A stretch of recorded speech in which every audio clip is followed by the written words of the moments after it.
Hi, my name's Amy and I'm the Exhibitions and Interpretation Officer at Elmbridge Museum.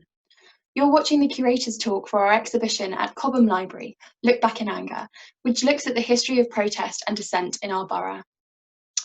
Despite Elmbridge's peaceful appearances and generally harmonious day-to-day life, I didn't have far to look to find protest for this exhibition. Elmbridge has actually been at the root of lots of huge and well-known protests. Landmarks within this borough have provided a venue for some nationally prominent movements, ranging from the Diggers to Suffragettes to more modern disputes like the Battle of Ditton, 1980s strikes and agitation at the development of Esher Bypass. The key thing to note is that whether the protest is on a large national or a smaller local scale, it nearly always represents a cry of disapproval at the status quo, and the roots of grievances can stem long into the past or have shallower foundations in the more immediate present. Today, I'm going to outline the history of a group who are, in my view, the most prominent protesters in Elmbridge's entire history, the Diggers. I'm going to go into quite a bit of detail about their story, because this is something we didn't have much space for in the display itself, but it is really important. I'll then move on to talk about how I put the exhibition together, comparing local protests and thinking about whether the past can ever be recreated or copied, and finally looking at some of the objects in closer detail.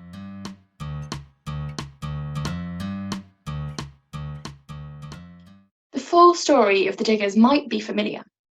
In April 1649, a group of locals led by a man named Gerard Winstanley took to the common land of St George's Hill in Weybridge.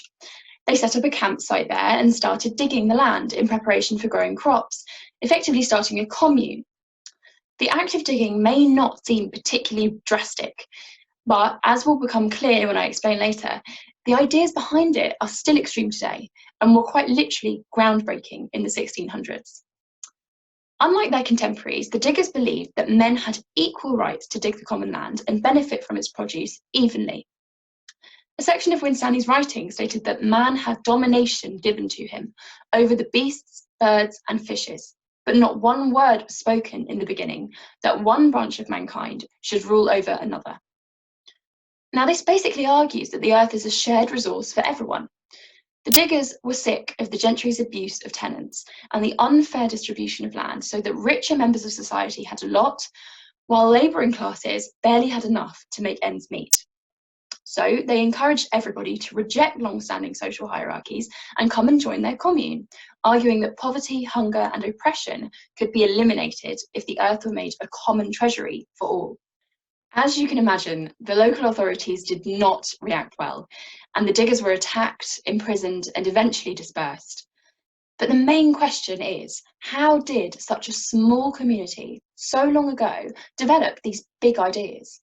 The national story of the Diggers began with one unhappy man in a quiet corner of Elmbridge.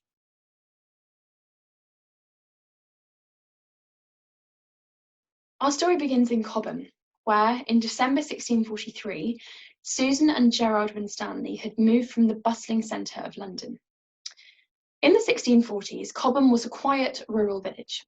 It covered two main areas: Street Cobham, which lay on the Portsmouth to London road, and Church Cobham, which was dominated by the medieval church of St Andrew. In December 1643, the Winstanleys were preparing for their first Christmas at their new home. But unfortunately, the feeling was far from festive. Christmas 1643 was the second of the English Civil War, which started in August 1642 and had held the entire country in its grip ever since. The war had seen Parliament oppose its king, and in turn it had pitted town against town, neighbour against neighbour, and in some cases even father against son. From the beginning, Charles I's reign was a controversial one. His steadfast belief in the divine right of kings resulted in a disastrous personal rule. This meant that for 11 deeply unpopular years, Charles ruled without the input of his parliament. The supporters of Parliament, or parliamentarians as they were known, resented this and wanted to limit the king's power, whereas royalists supported Charles and the monarchy. Amongst the chaos, Gerard Winstanley's London cloth business had collapsed. Rebellion, uncertainty, and heavy war taxation across the country had created such an unstable trading environment that a merchant's success could be shattered in an instant. Winstanley quickly found himself underneath a mountain of debt, leaving him no choice but to abandon his trade. He wrote very sourly of his move to Cobham. By the cheating sons in the thieving art of buying and selling, and by the burdens of and for the soldiery in the beginning of the war, I was beaten out both of estate and trade, and forced to accept of the goodwill of friends crediting of me, to live a country life. So he's clearly very disgruntled and embittered at this point. After moving to Cobham, Winstanley got involved in farming at Millfield and Elm Farm, which is now the site of Cobham Cemetery. Now, it would be very easy to make a connection between the collapse of Winstanley's London business and the development of his radical thoughts about equality. However, this is too simplistic, and it's actually not that straightforward. A mixture of factors contributed to Winstanley's developing beliefs. There's evidence that his digger ideas were not fully formed before his arrival in Cobham. Some of his ideas were directly linked to his short-term experiences as a farm labourer, with far shallower roots in present hardships. For instance, if taxation had been a burden to Gerard in London, he was to find no relief at all in Cobham. The area was burdened by particularly heavy Civil War tax and suffered massively from the occupancy of parliamentarian troops all over the village, which was known as Free Quarter. Although he was a staunch parliamentarian supporter, Winstanley did complain that their soldiers and taxes had caused some of the parish to forsake their habitations, not being able to continue. The social tensions the Civil War had produced were only intensified by Cobham's greedy Gavel family, the lords of the manor. They exploited their tenants to benefit themselves and tried to sidestep any customs which protected tenant rights. These constant local gentry abuses plainly had a serious impact on Winstanley in the gradual formation of his digger ideals. Gerard wrote that rich Norman freeholders, or new more covetous gentry, overstock the commons with sheep and cattle, so that inferior tenants and poor labourers can hardly keep a cow, but half starve her. They are kept poor still.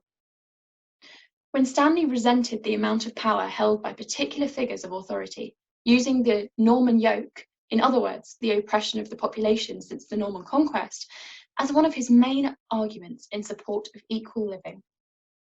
Nearly 6 years after Winstanley's move to Cobham, in April 1649, tensions had reached boiling point.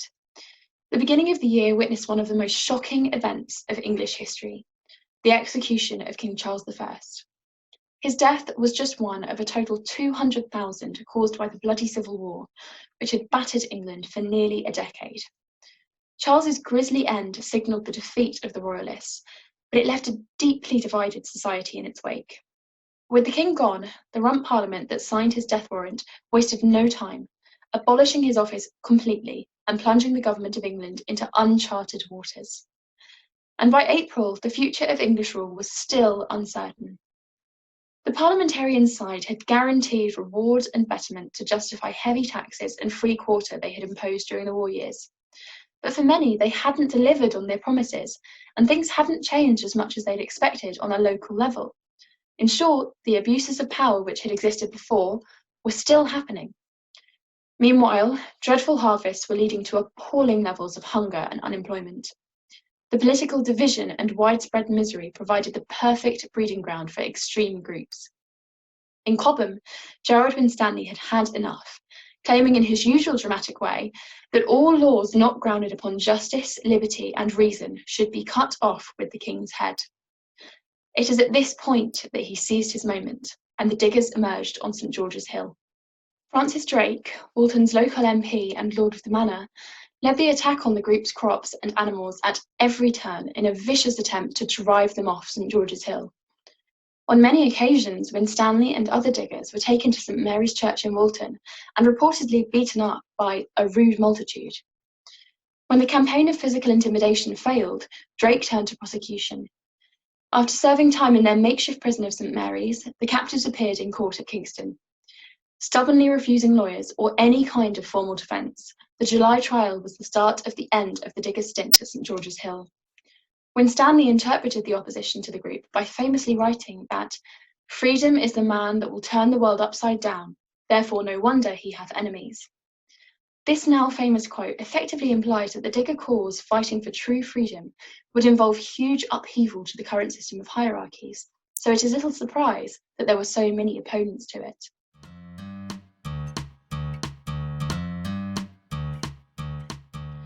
There's no doubt that the diggers were vital to the development of modern political ideals.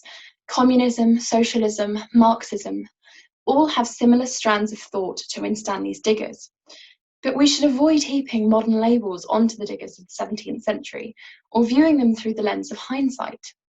Present ideologies did not exist in such confusing and turbulent times and would not have been recognised by the diggers themselves. They were their own unique group, heavily influenced by contemporary events, circumstances, and social structures that are foreign to us today. But their beliefs did act as a starting point for the gradual evolution of some modern ideals. The enduring impact of Winstanley's diggers is plain to see as far away as modern-day communist Russia.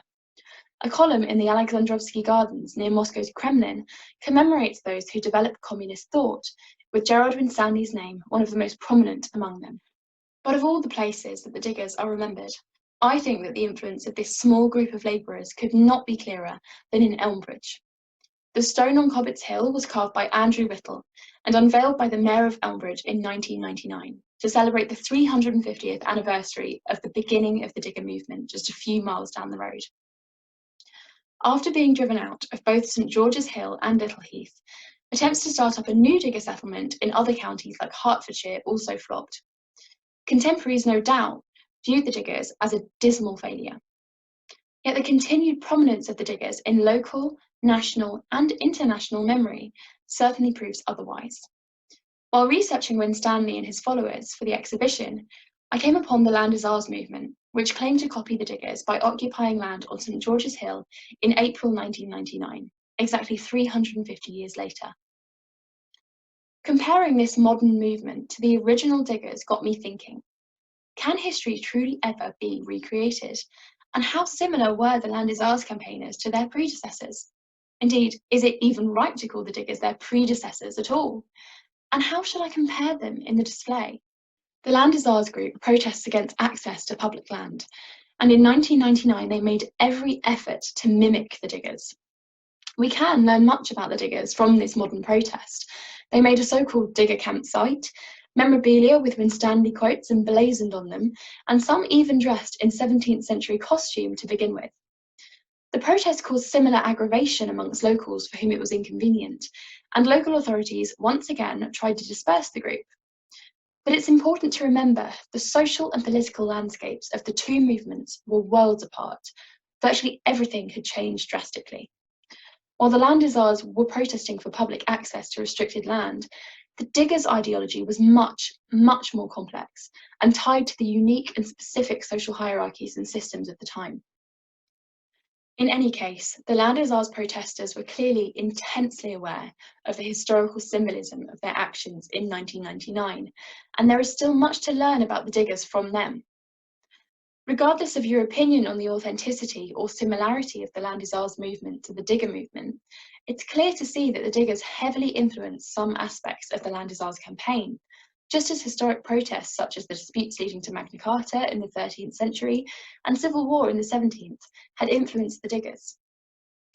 I think this is an important point to remember when looking at protest movements in general. None of these noteworthy events took place inside a historical vacuum, and all to a lesser or greater extent were aware of and influenced by the history of protest before them. I've tried to draw attention to these links in the display by presenting objects of protest by themes, looking at roots, words, and deeds of a selection of different movements, rather than just separating them out.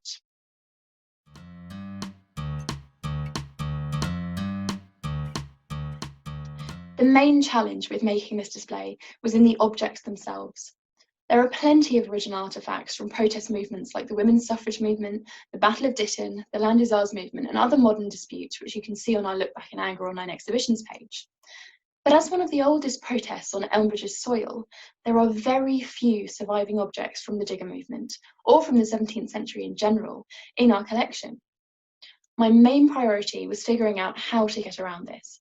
The diggers are so prominent and so important to Elmbridge's history, that I couldn't just leave them out of the display narrative. When faced with situations like this, thinking slightly outside of the box is required. It is still possible to illustrate and paint a fairly full picture of this history with objects that don't directly relate to the diggers. We have a print of Oliver Cromwell, photos from the Diggers film, and booklets relating to historical kings and queens, which can all be used to illustrate the story of the original diggers. For example, the mid-20th century cigarette card album we have on display was really useful. It doesn't mention the diggers themselves, and obviously originates from long after they were gone. But on the first page of the album, we can see information about the first Norman kings of the 11th and 12th centuries, and some of their oppressive actions. So, despite not being directly related to the diggers, in the end, this doesn't really matter. The album helps to demonstrate an important point about the abuses of kingly power that Winstanley had referred to as the Norman yoke of oppression. And it does this in an engaging way, bringing fun, colour, and something different to the display. Likewise, where I've used photos from the film Winstanley, I think it helps to bring the diggers to life. Again, this film is from 1975, and therefore from a completely separate time period to the original diggers. The film set is only an interpretation. It can never be completely true to life or accurate in depicting the diggers. And it's important to point this out in the display to avoid painting a misleading picture. But despite inaccuracies, I feel that the pictures enable viewers to visualise the story being told in the display narrative. They're also really handy in showing how the diggers have influenced popular culture today and how they've been interpreted over time. Obviously, it would be ideal to have objects from the digger movement itself, but I do hope the display has demonstrated that when this is not possible, there are plenty of other creative ways to illustrate a narrative.